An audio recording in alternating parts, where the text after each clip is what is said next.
I still believe in people. I believe in the power of collaboration. I believe that each of us has a spark of the divine in it, and we're all trying to figure out what our purpose is in life. And when we discover that purpose and we come at one with that purpose, anything is possible. Believing is possible. Becoming bolder is possible. Well, believe bolder. That's today's topic. And, well, what a great topic to visit with. Well, you know, with somebody who's a leader, a believer. And you know what I've learned? I've learned that in life, everything is possible when you surround yourself with other dreamers.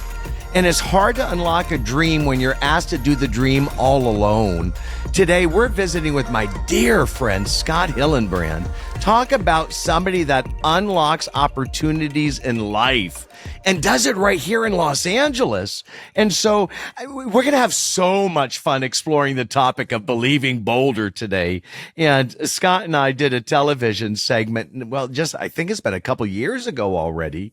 Gosh, one of the most popular segments yet in all of my years of television was when Scott and I explored the city on a tour bus, double-decker, unlocking stories.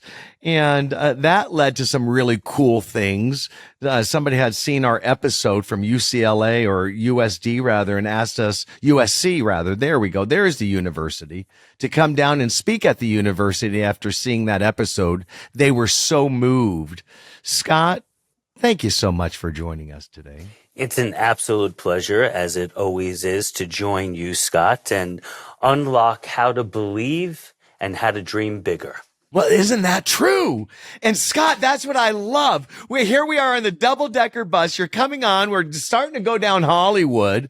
In Hollywood, I mean, this is where dreamers come. And often they're coming here with their Hollywood dreams.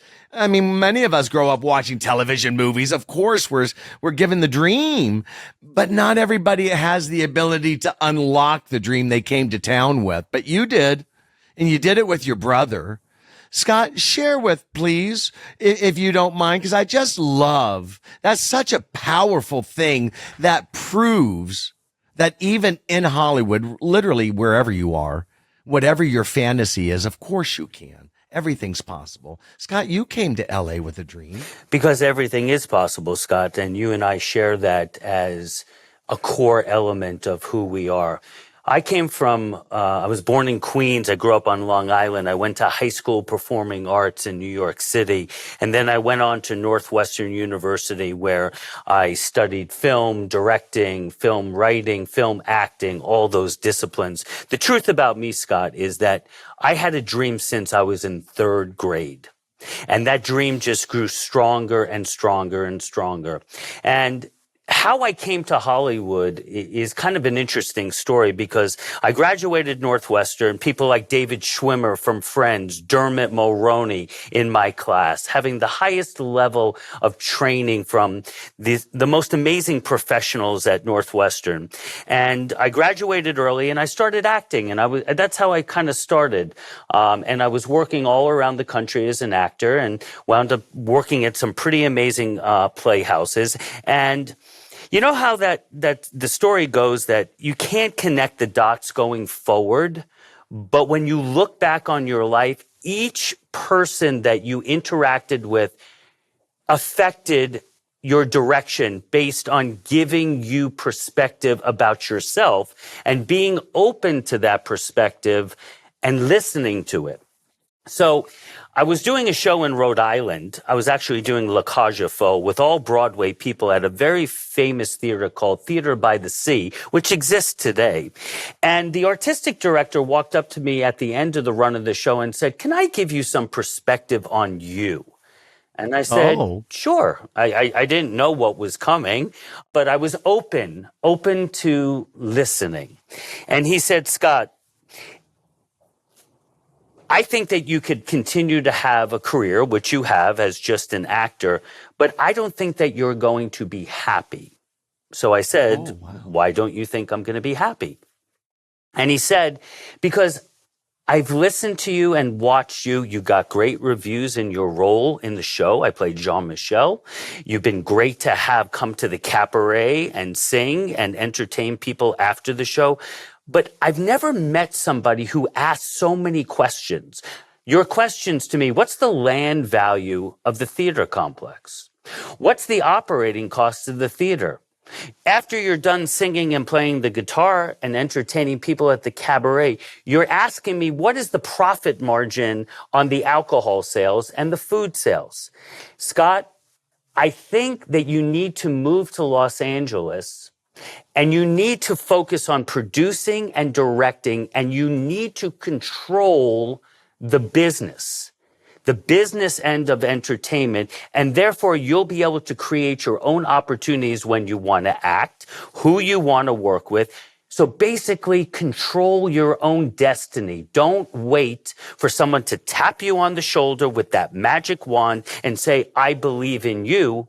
Rather, you already believe in you, but now take believing in you to the next level. So I was like, wow, that kind of crushed my world, because my whole life I'm thinking I'm building toward just being a stage actor, a film actor, a television actor. But I thought about it. And he said, because you're going to be unhappy when you realize that you're not in control of your own destiny.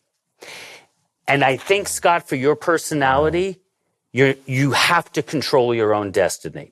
So here now I have my younger brother, who David and I had worked together since we were kids. In fact, we had a magic show business where he was a magician and I was his older bumbling brother assistant. And we made so much money and brought so much joy to children when we started in elementary school all the way through the end of college, doing kids' birthday parties. And my middle brother, David, we'll call him my magic show brother, he had graduated from Indiana University for radio, television, film, and he was now graduating from USC with a degree in film composition. So I decided I was going to listen to this guru who, hired me and follow his direction. And I moved out, and David got a job working for Saban Entertainment. And then I got a job working for Saban Entertainment, and we were part of the team that created this little TV show called The Power Rangers. Oh, just that show. That show.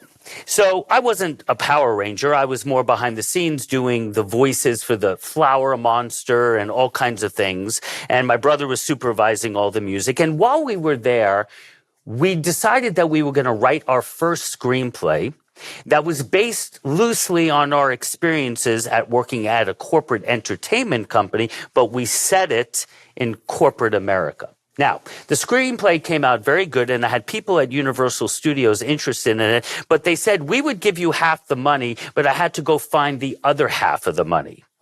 And I never could find somebody who wanted to pair.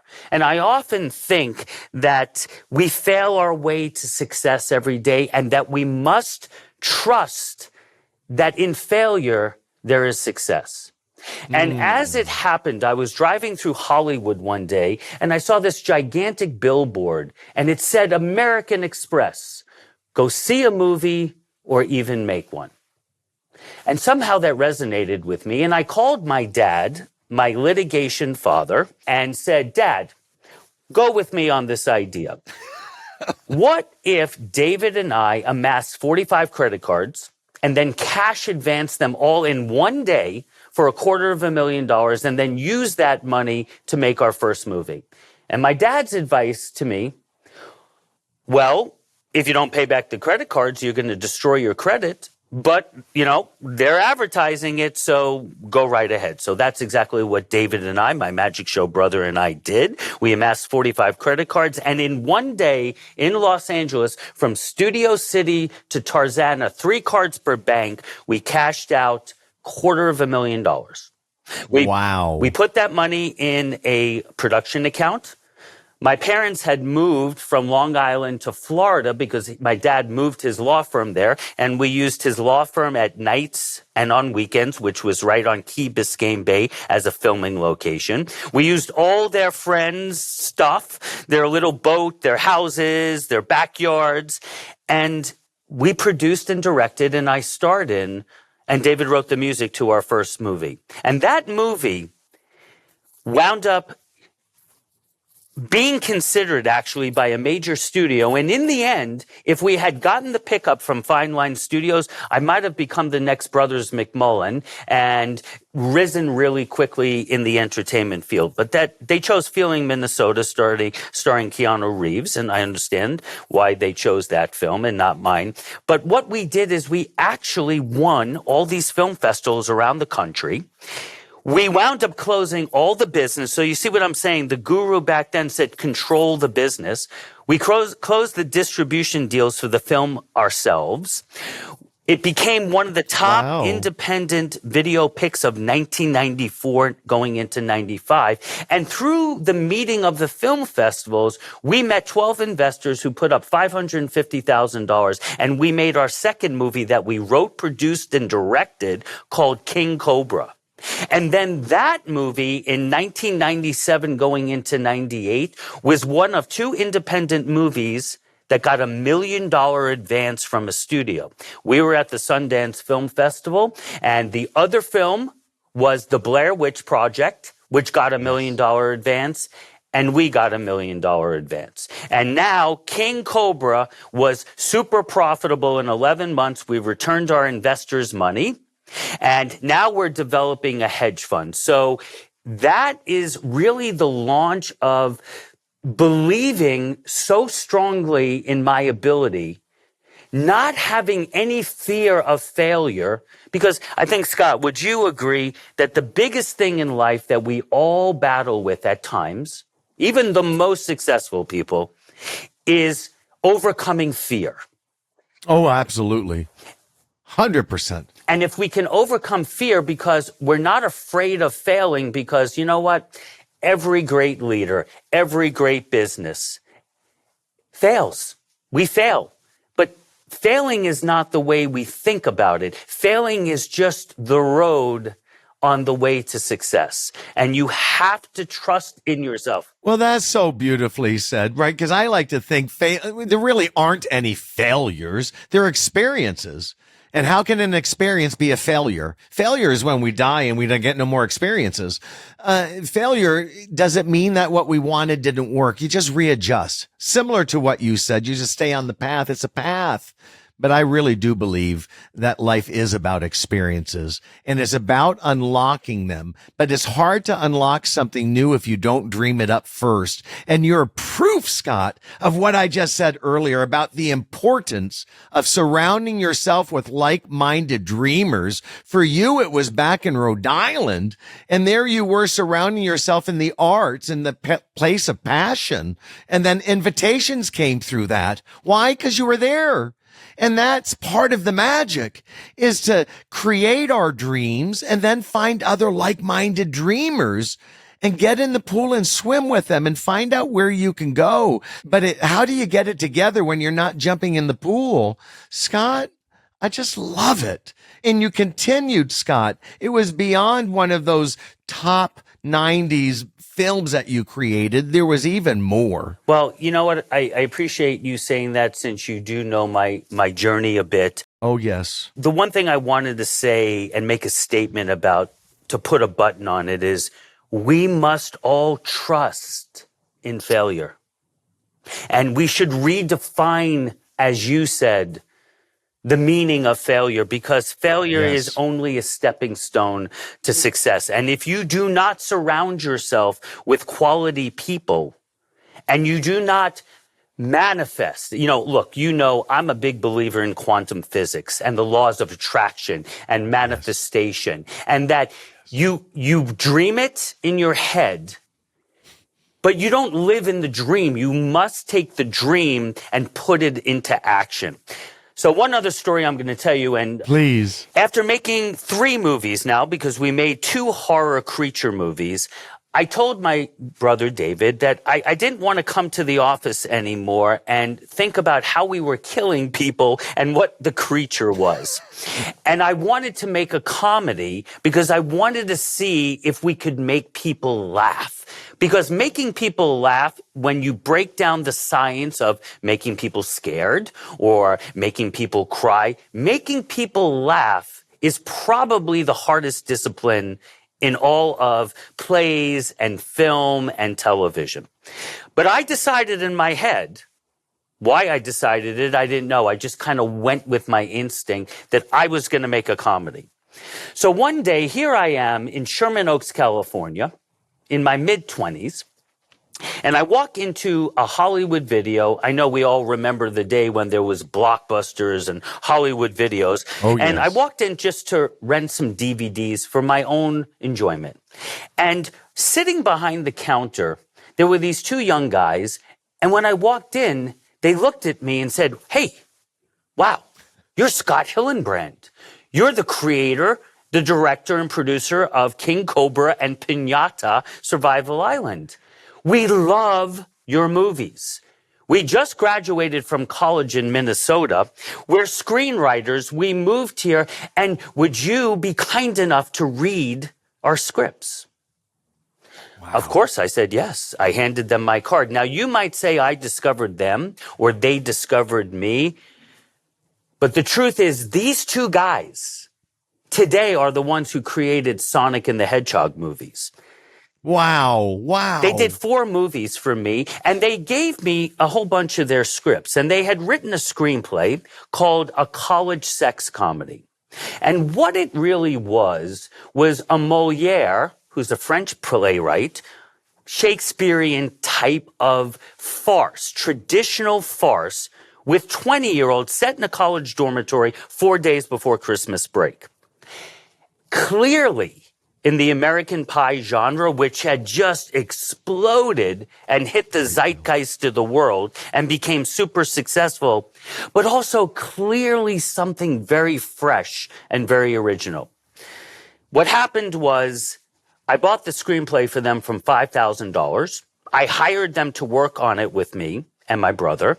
We tweaked the script. We raised $1.1 million independently. I went out and I got Danielle Fishel, who today is one of, today, as in today, on a Dancing with the Stars, who was Topanga on Boy Meets World. But if you want to see her, she's on Dancing with the Stars right now. She wound up doing 3 movies with me. I got Tatiana Ali from Fresh Prince of Bel-Air. I got Randy Spelling, Aaron Spelling's son. I got James DeBello from Detroit Rock City. I got Marie Delfino from Jeepers Creepers. This amazing cast of really Courtney Gaines as well. Amazing cast of young actors, and we made the movie. Wow. What happened next is really, the movie came out really good. And as we're talking about surrounding ourselves with quality people, I hired a young guy named Dave Jordan to help me with licensing the songs.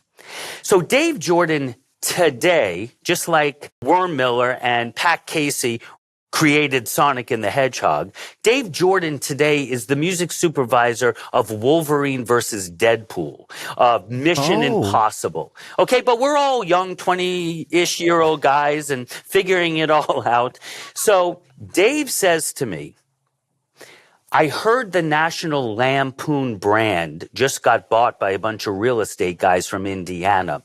You should go see if you could turn this into a National Lampoon movie." Light bulb, ding, ding, ding. Now, the prior National Lampoon movie that had come out right before What Happened to Us was Van Wilder. It made Ryan Reynolds into a superstar. Now, typically, Scott, you needed $500,000 to buy the brand or to get the business to happen to attach the brand to the movie. I went to these guys because I didn't have $500,000 more. I had just raised $1.1 million. And I said, "I got a better deal for you guys. How about I pay you nothing, but I'll give you a big ownership piece of the back end?" I don't know how I pulled this deal off. Probably because I wasn't too focused on failing. I was just focused on believing in myself. And the film had come out so good. And I closed a deal with them for no money up front. And a college sex comedy became National Lampoon's Dorm Days. Wow. That movie in 2004, after its limited theatrical release, was released on DVD by MGM and did $20 million in its initial Scott. DVD release, and has gone on to make a substantial amount of money down the line. Then we made National Lampoon's Dorm Days 2, College at Sea, where we filmed it on the Queen Mary, because now we have a successful franchise. We made the Queen Mary look like it was out in the middle of the ocean. College at Sea. Semester Abroad. And then we made the third. I can imagine the fun on that ship. It was. We made it into a murder mystery before the murder mystery genre came back around. Because many people, I don't know if they know this, but the Queen Mary is known to be haunted. And I was on that ship for 5 weeks, and I will tell you, I have so many photographs from all the actors of these orbs floating around. And that ship is haunted. And it was an amazing, amazing experience. And then we made Transylvania, which was the third part of it. And, you know, it's not everything that we do is perfect. But you know what? Sometimes we should think less about being perfect, because being done or doing it is more important than it being perfect. Because is there anything that's so perfect? Oh, I love that, Scott. Sometimes we get stuck in perfect. We do. And I'll tell you another story that my dad told me that I just think enlightens people. Persian rugs are known to be the most exquisite rugs in the world. But you know something? In every Persian rug, there is purposely put a flaw. Oh. Because in that culture, nothing should be perfect except the higher power.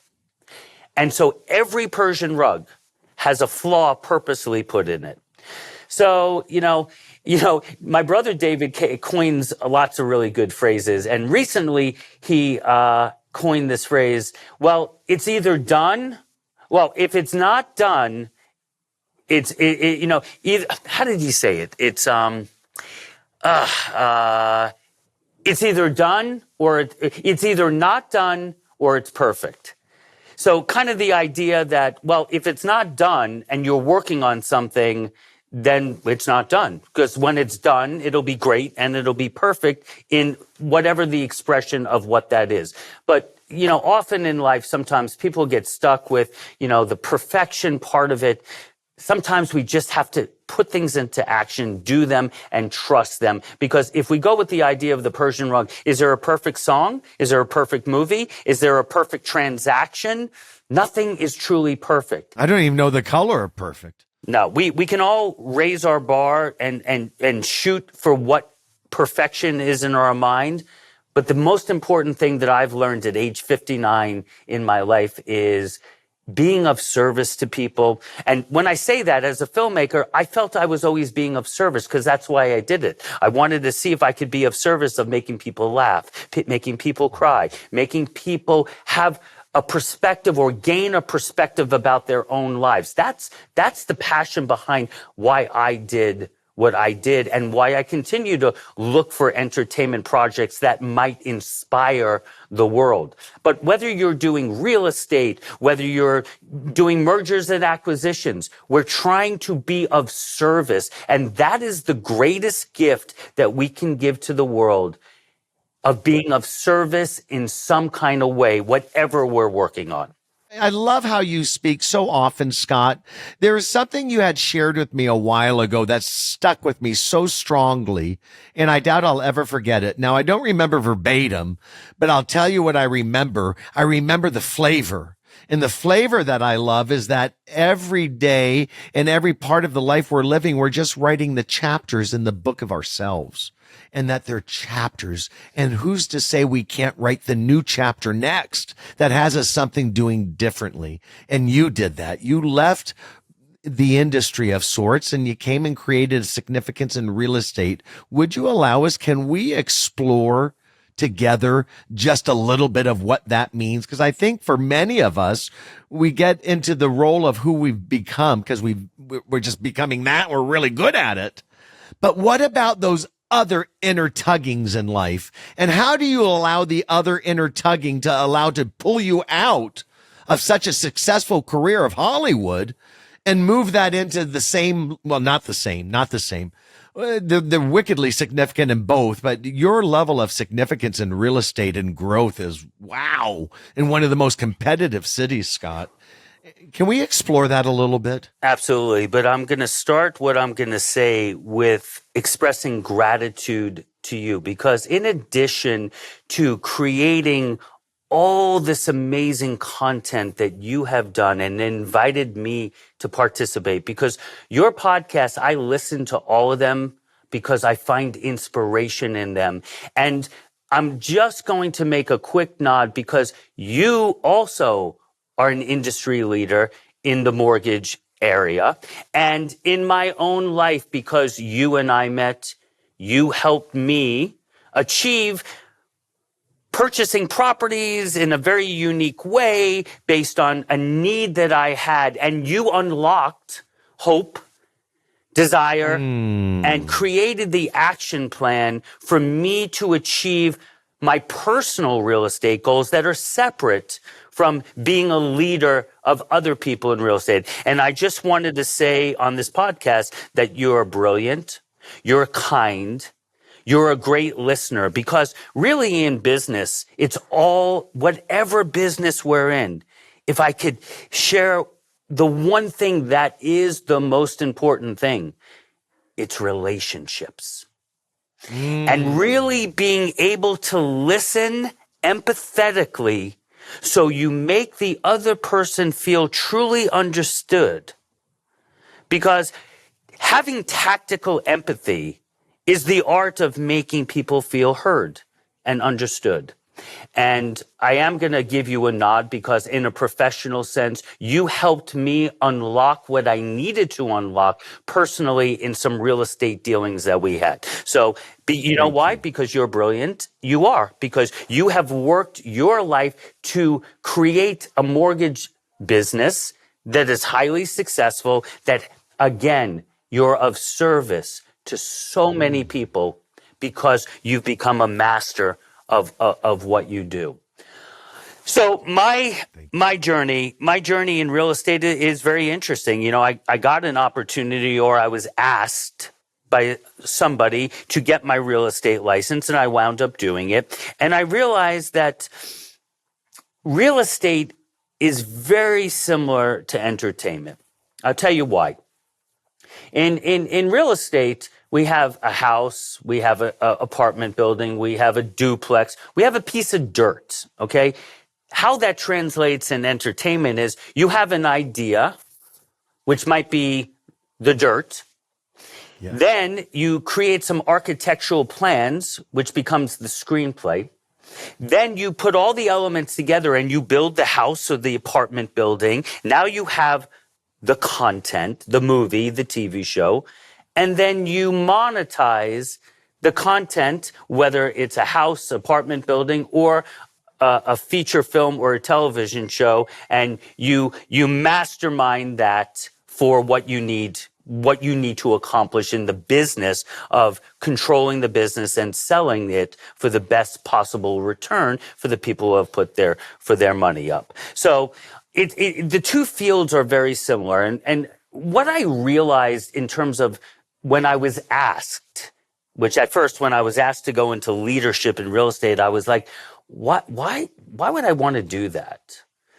And then I realized, well, maybe I could help a lot of people. Maybe I can inspire a lot of people because I could breathe this belief in my own self and that belief in them to help them achieve better things in their life or their business. So that's how it I was invited to go into leadership. And what I've realized, Scott, is that my skill set for identifying talent in front of the camera, behind the camera, hiring 300 people to work in concert together, inspiring them, whether I was in the middle of Romania with 200 people who didn't even speak my language, but that I was able to lead them with 10 Americans and 200 Romanians, that I had a skill set in doing that. And the same skill set transferred to leadership in real estate, whereby I was able to identify emerging talent or talent that was already seasoned, but that talent that was hungry to grow and build bigger and better and help even more people. And that really is the cornerstone of, I would say, why my success is. You know why it really is, Scott? Because I still believe in people.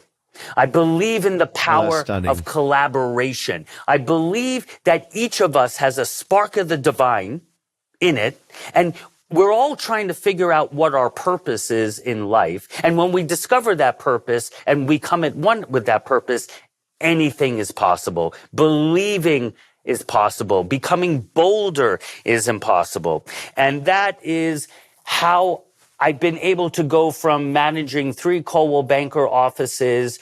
Yeah, let's talk about that for a moment, Scott. So you've come in, you've entered a new industry. You're in there working. If I'm correct, you were out in Calabasas. Is that right? Is that where you started the career of real estate? Well, I actually was a real estate agent for about 16 years and did close to 300 transactions representing buyers and sellers.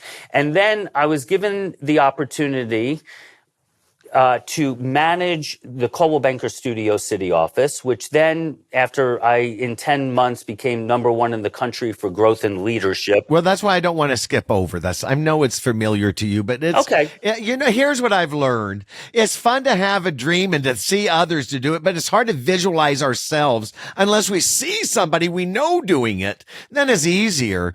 And you didn't just enter and then just sell real estate and a lot of it. Yes, you did. But there you are coming into a Coldwell Banker brand, one of the world's largest brands, one of them. Anywhere Real Estate owns many of America's and the nation's largest brands. And you becoming their branch manager, Scott, if I'm correct, you became the rookie branch manager for the whole nation. If I'm right, you were the top. I was manager for all of Coldwell Banker in every office across America. That was you, friend. Yes, it happened, and then I was given the second branch and the third branch. And you know, Correct. I think the thing that I want to relay as part of this conversation is that was for a period of time, and I was very happy with what I was doing.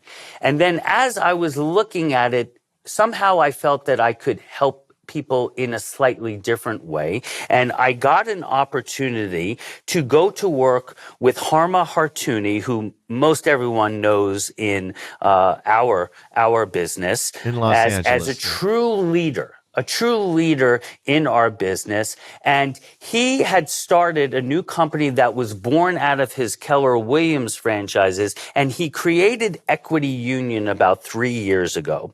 And he invited me to join him on his team and manage the Sherman Oaks and Encino branches of Equity Union.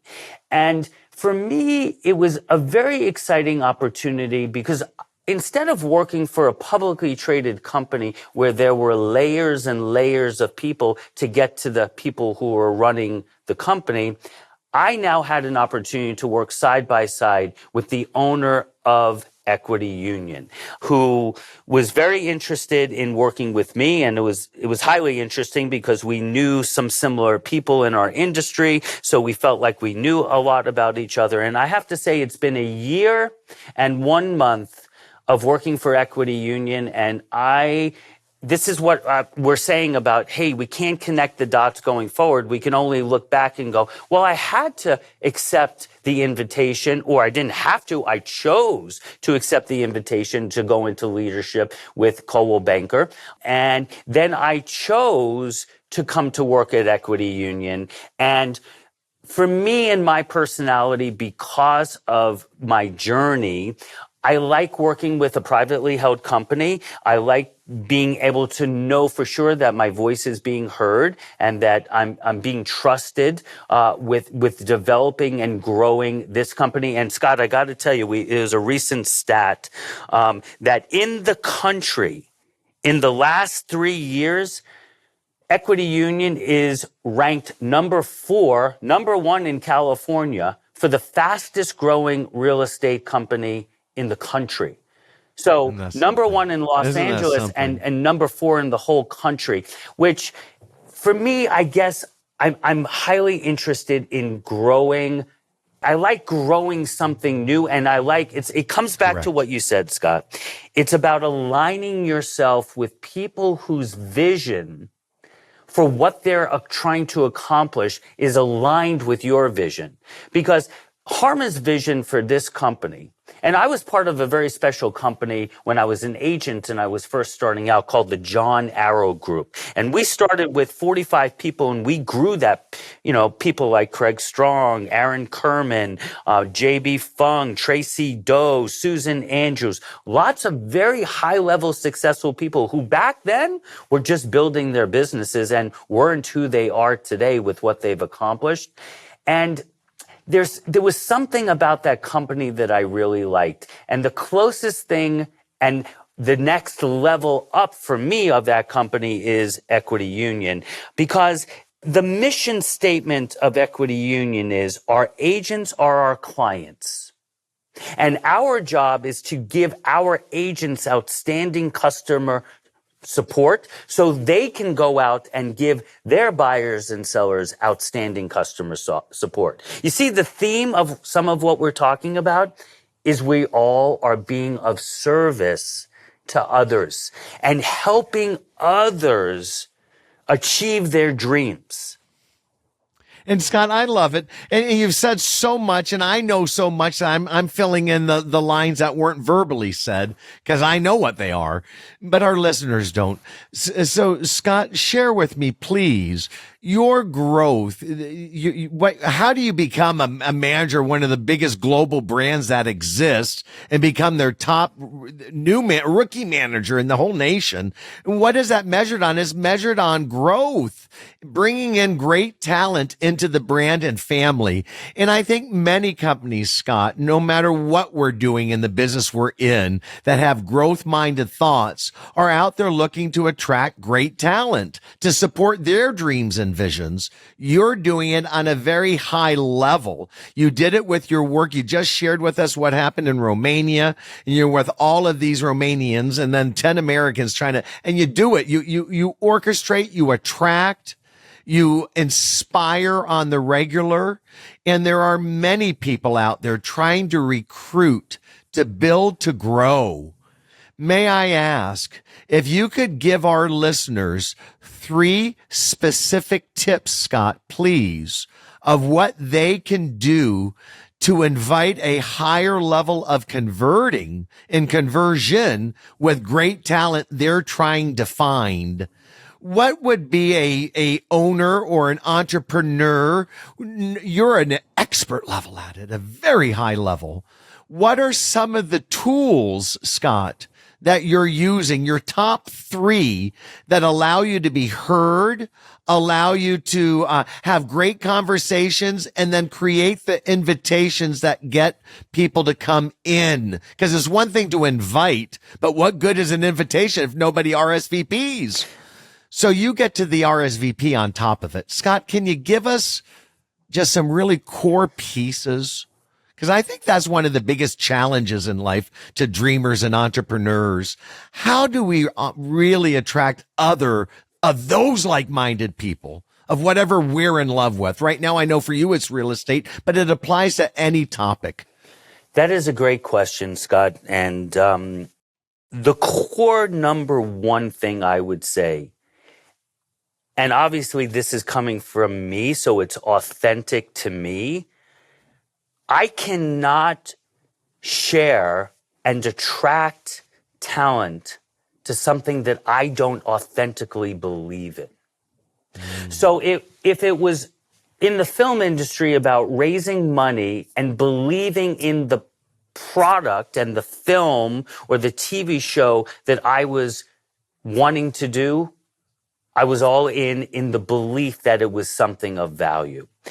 I am not good at sharing with others and empowering others to hear my voice of what I believe in if I don't really believe in it. So it's a core level of authenticity that is what you need to do in order to attract people.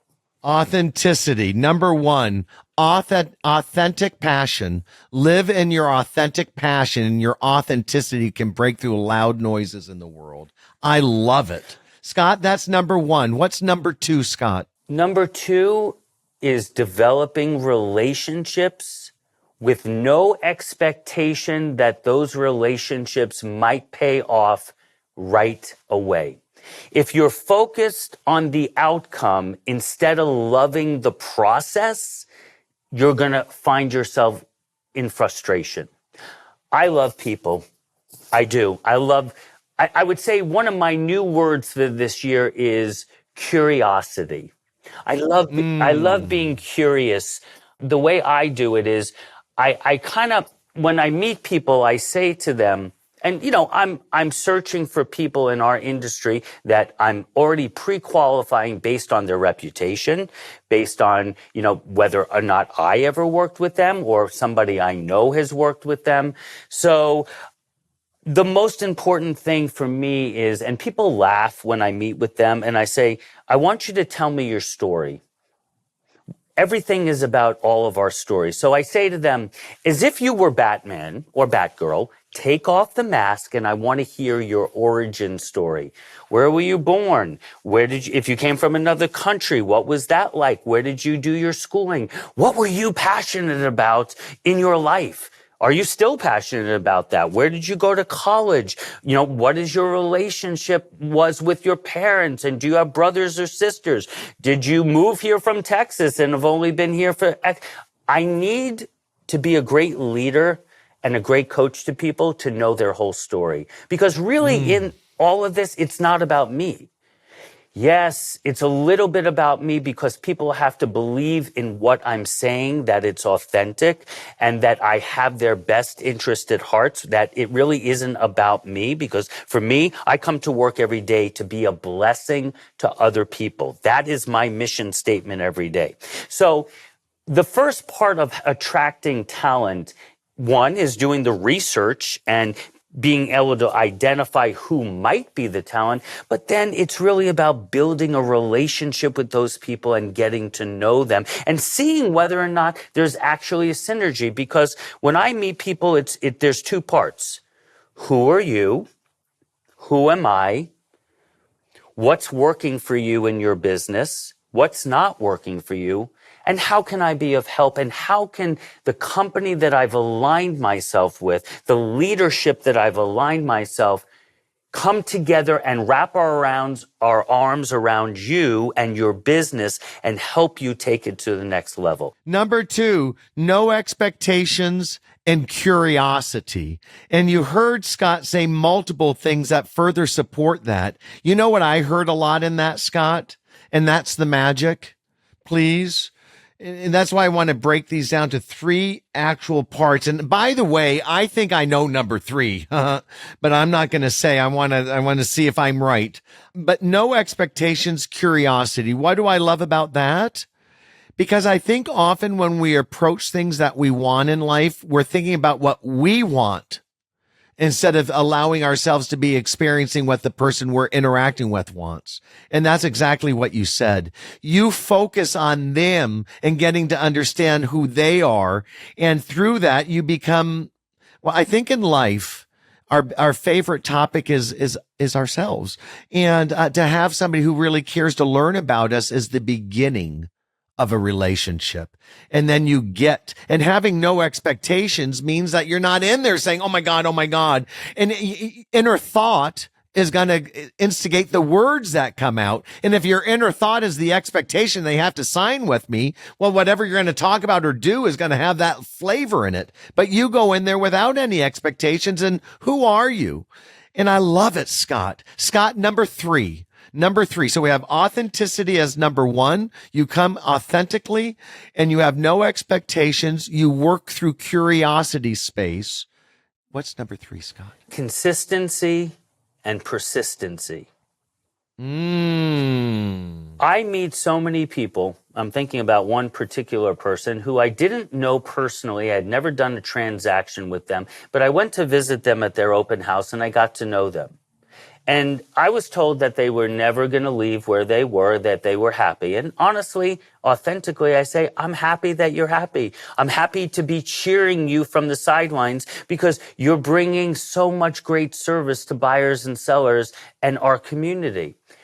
So you come to develop and you work on developing the relationship, but that you have to, in business, be persistent and consistent in a way that is not annoying, but that comes from a place of just going, I just think you're so great that I always want to check in and remind you that you have a very, very warm invitation to come and work with me and work with Equity Union. So what's so interesting about that process is that even after for a year being told that somebody's happy and that they're never leaving where they are, sometimes things happen that are beyond their control. And then all of a sudden you get a phone call that says, well, I know that I told you that I was happy for the last year, but something happened. And now I'm going to make a decision on who to work with. And it's between you and your company and somebody else in their company.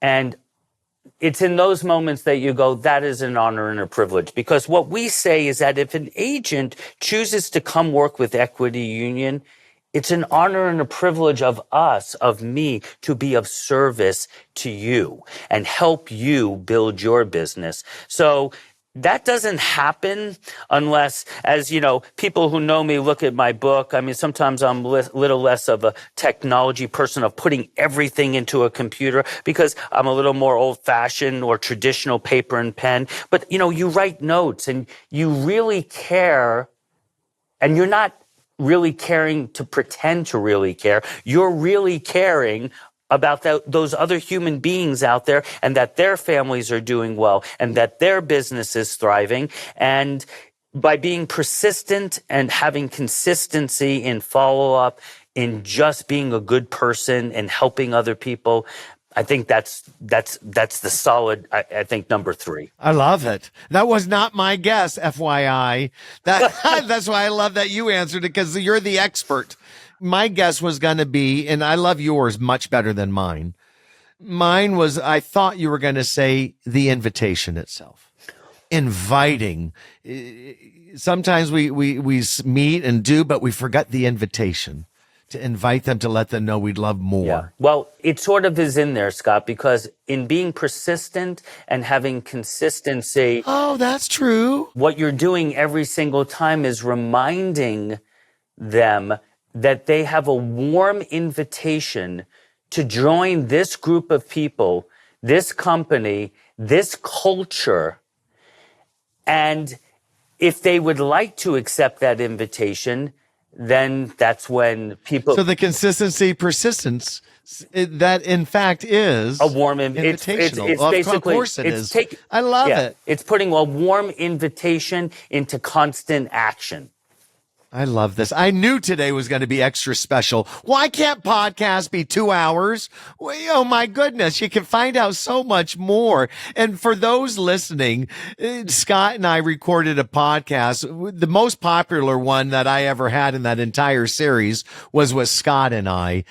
Scott, you're here in Los Angeles, Equity Union. Easy to find Scott Hillenbrand in life. Scott, you're such a beautiful invitation in life. You love to support others. You explore with others. Scott, for those that are kind of exploring life out there, what would you give for we got 1 minute left here. What's the last thing you would give our listeners, Scott, as one key takeaway that could really impact their life? Believe in yourself. And for me right now, perfecting listening. 5 levels. We listen intermittently. We listen to rebuff, formulating our own response. We're listening for their logic. We're listening for their emotion. But most importantly, we're listening empathetically to know truthfully and authentically that they're heard, that the people that we're talking to and that we're working on engaging with and trying to help in any fashion, in any business, that we're listening empathetically to help others know that we really hear them, we understand them, and that we're able to articulate back. Because we're all of us, we can talk, we can tell our story, but the true art is really listening and understanding what somebody else is going through and then letting them know how we can interact with them and help them. That goes back to the beginning of our time together today, Scott. Somehow I was open to listening to that artistic director. And if I hadn't listened and that person hadn't really listened to me, then how could that guidance have ever happened? It's delicious. No, wow. Well, you're amazing, Scott. I'm so appreciative. I knew today was going to be a blast to explore together. And I love the magic you unlock in life. And I'll say it once again, for those of us listening, who you surround yourself with matters. Find beautiful dreamers like Scott and bring them into your world. And if those others are out there taking your dreams and saying how they don't work, well, that's why filters are in life. Those are great people to stop giving your energy to. Go around and find others that love to support your dreams, and that's you all of a sudden. Well, that's right, not alone. Unlocking what felt impossible to become wickedly successful. Scott, thank you once again for joining all of us, and thank you for supporting Believe Boulder, following us, being part of our community. You are part of this family, and we all matter, but we matter together. I can't wait until next week when we get to visit again with another believer. And I hope if you're here in the Southern California market, and if you ever had a dream of, well, let's say whatever your LA dream is, and if it's in real estate, might you take a little moment of your life and say hello to Scott Hillenbrand at Equity Union right here in Sherman Oaks. Scott, thank you, my friend, for joining us. You are a beautiful person in the life, and I love how you affected mine in a very powerful way. Thank you for being here today. Thank you for the invitation, Scott. You're a truly amazing human being who is helping people and inspiring people through doing this podcast. And it is always a pleasure. And keep up the great work because you're amazing. Thank you. Well, on that note, we sure would love it if you loved this. Share it with your friends. Leave us a 5-star review. The online sources will share us more with knowing that it's a great show. And we'll see you next week. Take care.